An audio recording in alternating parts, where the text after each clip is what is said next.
রমজানের বাজার নিয়ে আমার বাবা আমার শ্বশুরবাড়িতে এসেছিল, কিন্তু আমার বাবাকে যে এভাবে অপমানিত হতে হবে তা আমি কখনোই ভাবতে পারিনি। সকালে আমি দেখতেছি আমার বাবা আমার শ্বশুরবাড়িতে এসেছে, আসার আগে কিন্তু আমাকে একবারের জন্যও বলেনি।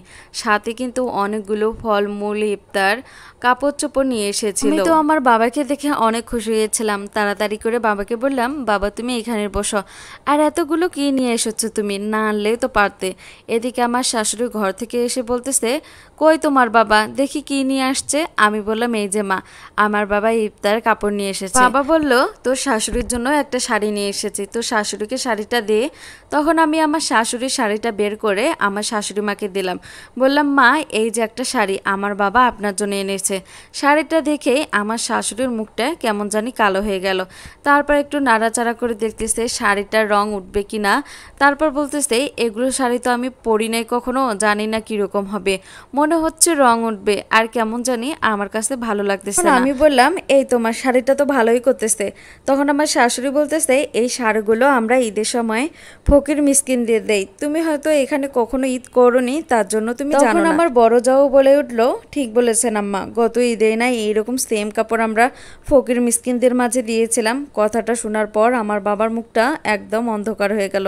বাবা হয়তো নিজেকে খুবই ছোট মনে করতেছে, কোন শাড়িটা নিয়ে আসলো। এখন আমার শাশুড়ি মা বলতেছে, থাক যা আনার আনছে, যদি আমি নাও পরি ফকির মিসকিনদের দিয়ে দেব। কথাটা শোনার পর আমাকে খুব খারাপ লাগলো। তখন আমার শাশুড়ি বলতেছে, দেখি তোর বাবা আর কি কি কাপড় নিয়ে আসছে। তখন আমি সেখান থেকে আমার একটা 3 পিস আর আমার স্বামীর জন্য একটা শার্ট আর প্যান্ট নিয়ে এসেছিল। তারপর আমি আমার 3 পিসটা দেখালাম।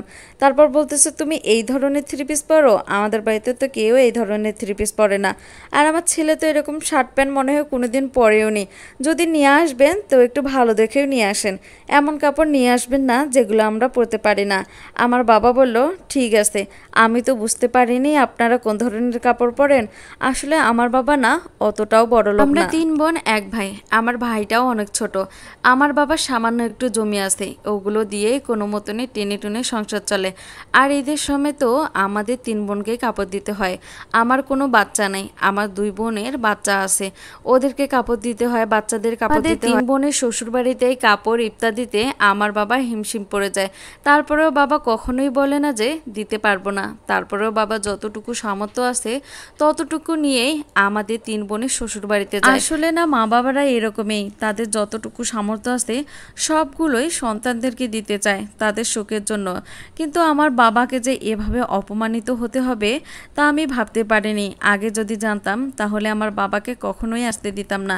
তারপর আমার শাশুড়ি বলতেছে, দেখি কি কি ইফতার কতগুলো আইটেম নিয়ে এসেছে।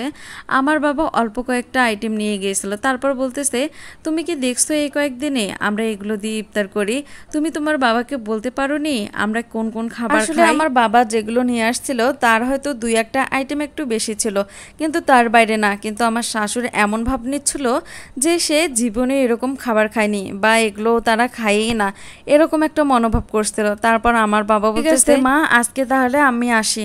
আমার শাশুড়ি ওইখানে বসেছিল, একবারের জন্য বলতেছে না যে আপনি ইফতার করে যান, আর কিছুক্ষণ পরেই তো ইফতারের সময় আসতেছে।